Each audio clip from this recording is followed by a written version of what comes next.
găsit, bine v-am regăsit, dragilor din Zodia Pești, oriunde v-ați afla. Suntem din nou împreună la o nouă lectură generală pentru ultima săptămână a lunii noiembrie, mai precis perioada cuprinsă între 24 și 30 noiembrie inclusiv, așa că toți cei care aveți soarele, luna, Venus, ascendentul în Zodia Pești, această lectură este de asemenea și pentru voi.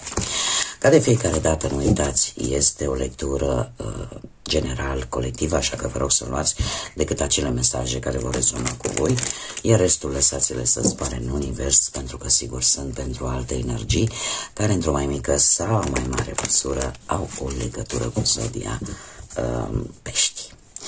Și haideți să vedem, dragii mei, care este energia voastră în această ultimă săptămână de noiembrie. Care este energia, dragilor mei, din Pești în săptămâna 24 30 noiembrie, și avem numărul 12 sau numărul 3 care poate să vă spună ceva. Vizionarea înaripată, vezi mult mai clar și poate chiar unii dintre voi descoperiți că aveți și cum se zice, Doamne, când vine numai în spaniolă, clar viziune, da? Această energie îmi vorbește de capacitatea de a înțelege, de a vedea ce pentru alții este foarte dificil. Sunteți cu, trebuie să vă spun că tocmai ce am intrat într-o lună nouă în Scorpion și voi, ca și cel puțin zodiile fixe, voi nu faceți parte din zodiile fixe, dar trebuie să vă spun, voi sunteți o zodie mutabilă, dar și pe voi vă afectează, la fel ca și pe și zodia Rac, care este tot o zodie de apă. În această săptămână, dragilor, instinctul, intuiția, clar viziunea, da, este la cote maxime și probabil că ar trebui să profitați de ea când este la această intensitate atât de puternică. Și să vedeți lucruri pe care alții nu le pot percepe sau nu le pot vedea. E posibil că în această săptămână să aveți vise premonitorii posibil sau tot felul de, cum să spun eu, de semnale, da, care să vă intrige și să încercați cumva să le înțelegeți. Mesaje care vin poate din univers pe diferite căi, din partea divinității, desigur. Haideți să vedem ce ne spune și tarotul. Ce vine pentru dragii mei din Pești în săptămâna 24-30 noiembrie.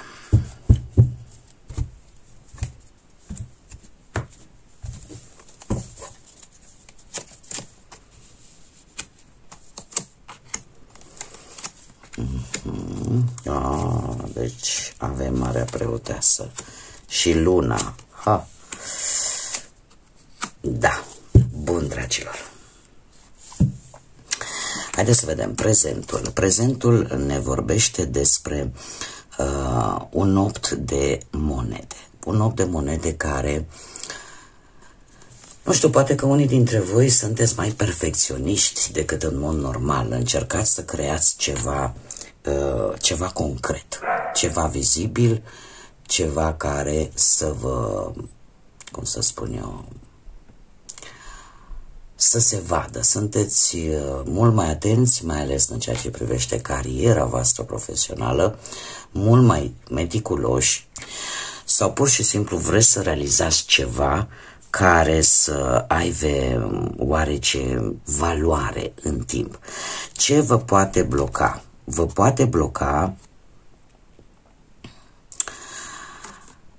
avem Steaua, este interesant, nu știu dacă zodia Vărsător poate avea ceva de văzut cu această energie, dar ce poate ajunge să fie un blocaj este de fapt o anumită iluzie. Este posibil să fiți poate nu știu, ori prea inocenți, prea creduli într-o anumită energie, ori prea îngăduitori cu o anumită energie. Iar asta să aducă un pic de blocaj în ceea ce voi vreți să faceți. Adică sunteți prea acceptați. Ușor, cum să spun eu, neapărat pe alții, cred că atitudinea altora, care vă cam tot duce așa cu zăhărelul. Și asta o faceți în speranța că lucrurile posibil să se schimbe. Mergem mai departe și ce gânduri sau ce așteptări aveți voi, Marea Preoteasă. Cred că în mare parte gândurile voastre sunt unele destul de serioase și într-adevăr, chiar dacă aparent în această săptămână veți fi percepuți ca niște ființe solitare, ca foarte serioși, da? Poate chiar cu atitudine un pic rece, de fapt este modalitatea voastră de a studia anumite aspecte din viața voastră importante pentru voi și posibil să fiți într-o fază în care să nu prea vorbiți foarte mult de planurile voastre, de ce vreți voi să faceți, ceea ce din punctul meu de vedere, dat fiind poziționarea cărților, nu este ceva rău. Da, nu este ceva rău să ții ceea ce consider că e important pentru tine, totuși să ții în interiorul tău și să scoți la exterior decât ce consider tu că este necesar. Este o atitudine, așa cum am mai spus, înțeleaptă. Chiar dacă, posibil, așa cum am mai spus, să fi perceput un pic mai rece sau mai solitar. De ce anume ar trebui să vă dați voi seama? Și avem un 5 de cupe. Poate că ar trebui să vă dați seama că este ceva care totuși vă blochează și vă face să nu puteți privi prezentul. Ce ar putea să fie, nu știu, o pierdere emoțională sau o pierdere fizică sau pur și simplu la nivel emoțional voi sunteți într-un duel, dar este ceva care vă blochează și vă ține oarecum un pic deprimați, un pic deziluzionați poate, sau pur și simplu nu puteți trece peste un abandon sau pentru vis-a-vis de o pierdere, indiferent de ce pierdere vorbim, pe voi va afecta la nivel emoțional, iar asta constituie ca un blocaj în ceea ce privește de ce ar trebui să te eliberezi sau de ce ar trebui să-ți dai tu seama și unde trebuie să lucrezi în această săptămână. În schimb, ce ar putea să te ajute? Și avem exact arcanul vostru major, Luna. Luna ne vorbește, lăsăm la o parte că ne vorbește de confuzie, de posibil tristețe pentru unii, dar Luna ne vorbește de foarte multă intuiție și se vede acest lucru chiar din energia principală a acestei lecturi, în care sunteți mult mai intuitiv, chiar dacă lucrurile nu se prezintă ele foarte transparent, chiar dacă poate sunteți într-o fază în care melancolia sau o anumită tristețe vă dă târcoale, totuși puteți să vă bazați pe intuiție. Și de asemenea e posibil să vă ajute foarte mult faptul că lucrurile totuși nu se mișcă în viteză și vă dă timp să le analizați. Da? Chiar așa, că nu sunt ele foarte transparente, bazându-vă pe intuiția voastră, le puteți analiza mult mai bine și să vedeți exact cam pe unde ar trebui să o luați sau cum ar trebui să procedați. Este un atu pe care voi îl aveți. Haideți să mergem mai departe și să vedem ce vine pentru această săptămână. Dragilor, în această săptămână sunt mari șanse ca lucruri care v-au cam cocoșat, ca să zic așa, cu acest 10 de bâte, poate că până acum v-ați asumat mai mult decât ați putut voi să duceți. Acel stres, această neputință pe care ați dus-o în spate, cumva se apropie de finalizare. Se apropie de finalizare cu acest cavaler de bâte care îmi spune că deja este în trecere, deja va trece această încărcătură pe care ați dus-o în spate de probabil prea mult timp.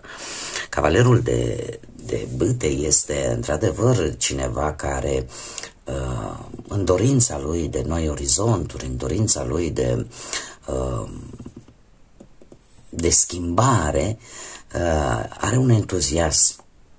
Are un entuziasm și eu trebuie să vă spun că voi veți scăpa de aceste greutăți, de toate aceste responsabilități care vi le-ați asumat într-o manieră foarte impulsivă și foarte rapidă. De ce? Pentru că nu o să vă mai simțiți foarte comozi în situația asta și veți spune până aici, ia cu tărică să mai facă și respectivul lucru, vei începe să arunci din spatele tău greutatea pe care ai dus-o până acum și asta cu predilecție pentru cei care aveți un ascendent într-o zodie de foc, berbec, leu și săgetător.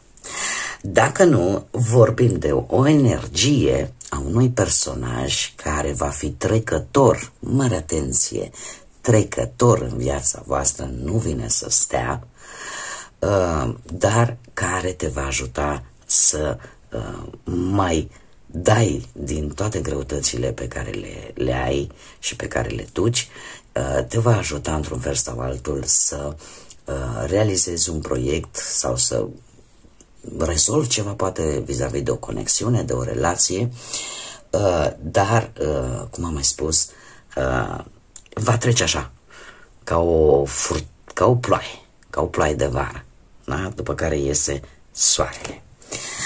Haideți să vedem acum și ce mesaj important am pentru voi, dragilor din Pești, în săptămâna 24-30 noiembrie. Care este mesajul important de știut pentru dragii mei din Pești în săptămâna 24 noiembrie.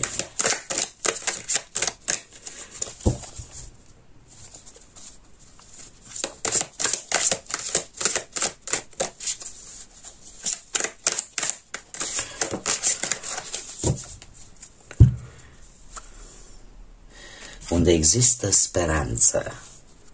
Asta apropo și de Arcanul Major Steaua. Spune așa: să nu crezi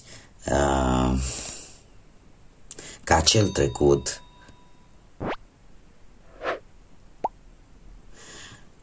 te va dezamăgi. Stați așa, să nu crezi că trecutul te va apăra, te va dezamăgi. El te ține de fapt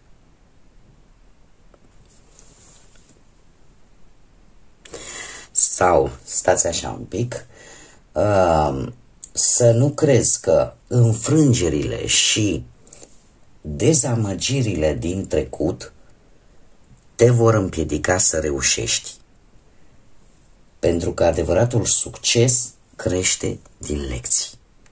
O inimă plină de speranță nu renunță niciodată.